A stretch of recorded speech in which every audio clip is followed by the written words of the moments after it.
All right, Arca at Phoenix. Fun little combo here. It doesn't drive too differently than any other real Phoenix that I've done Legacy Phoenix. I assume Arrow here is going to be pretty tough, dirty air, especially into turn one. Now, if you guys are only used to the new Phoenix, get those turns backwards, because this right here, we're in 3 and 4 here. I don't know if first lap can work. I haven't really tried it yet. I've only really tried second, so we'll see if first works.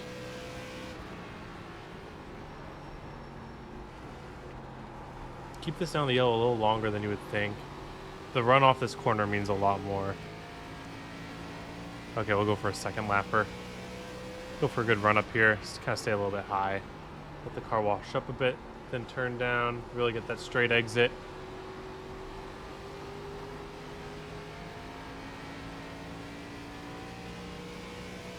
Go a little bit deeper into here, and then we're going to keep it on the yellow a little bit longer.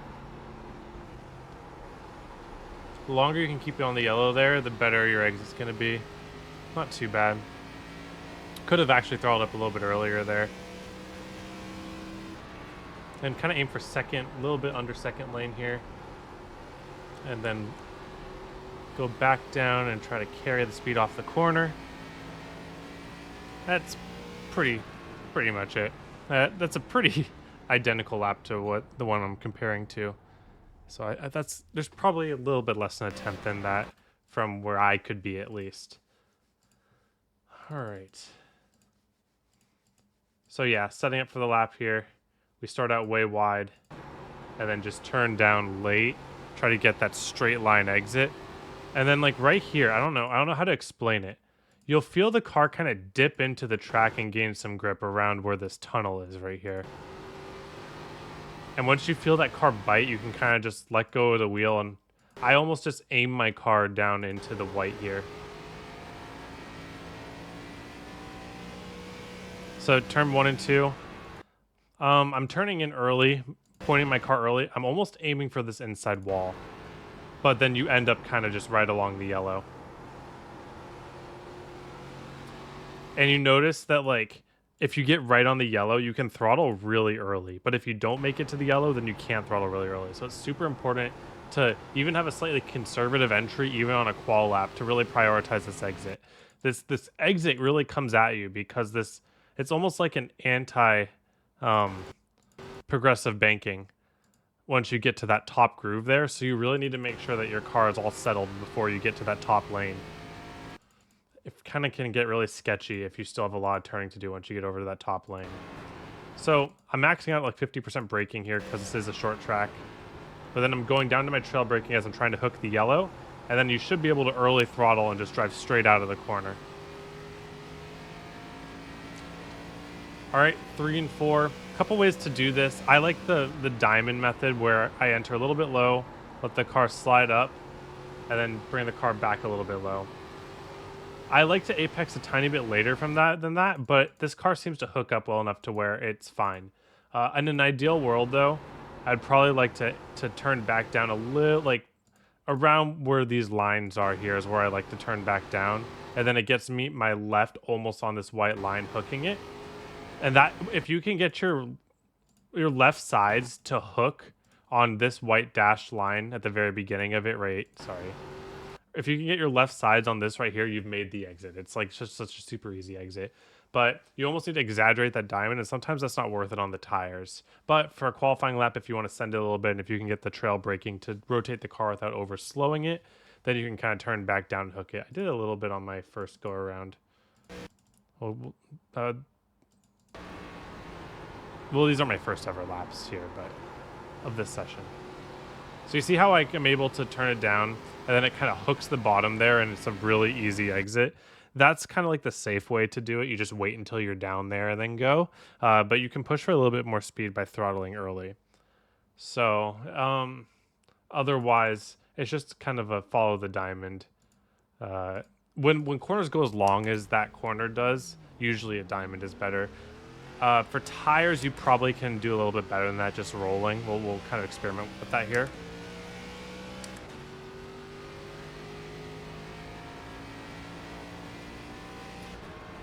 So like this bottom line I found is good for saving, but you almost have to overslow the car a little bit too much.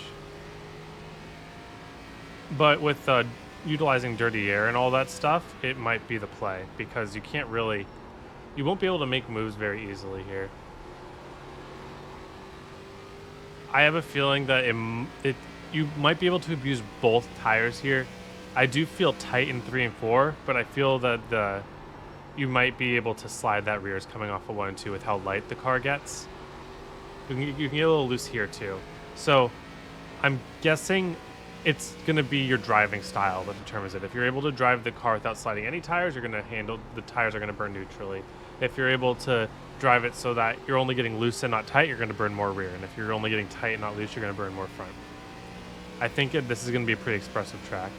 I do think that this middle line here has a little bit more speed, where you take that higher diamond and you're able to straighten out the exit to the bottom a little more. I just hear so much more tire screeching with that. And actually, that was a really fast corner there, but the tires are coming up to temperature.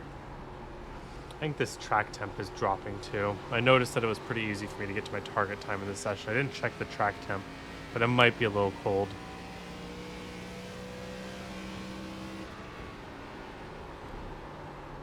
So this line here just sounds like it's burning more tires to me, but it's faster. But here's the thing. It's like, I don't think you might be able to pass someone if you're really close to them and they take that inside line and you're able to like jump to their quarter panel and dump some air on them.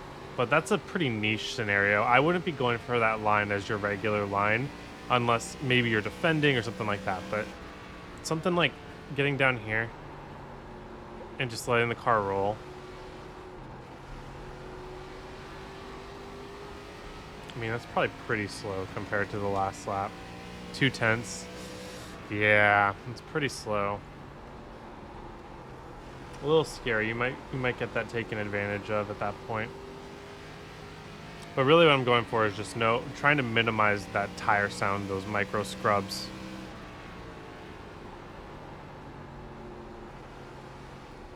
You can hear I'm avoiding it pretty well here, but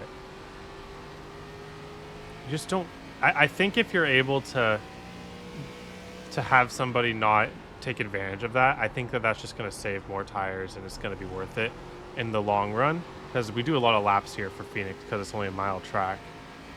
But let me check one more time how much faster that second line is.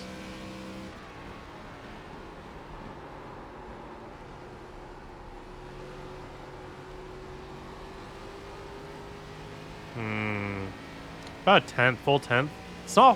It's really not that great.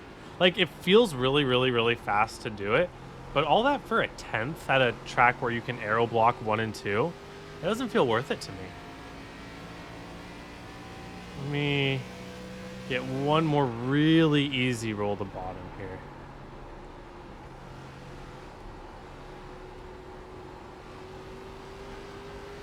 Okay, it's about a tenth and a half. I didn't really drive that line too good. So I would say if you're going to try to save your tires, save it in 3 and 4 if you have a little bit of a gap, and then use 1 and 2 as aero blocking. And then I think as the race goes on, once you want to start using your tires, that second lane where you straighten out the exit of 3 and 4, that's going to be where you make up your time. Might be where you can turn under somebody to get a pass going, can dive bomb 1 and 2, something like that. But it should be an aero fest, but there should be some options. And let's see. Wearing a little bit more rear than front, that tracks I was hearing I was getting a little bit more loose than tight as we were going along there. So this is going to be all up to you. If the better that you can keep your car balanced, the evener your tires are going to be. It's not going to be trending one way or another on its own. All right, thank you all for watching. Hope you have a wonderful day. Hope to see you all on the track.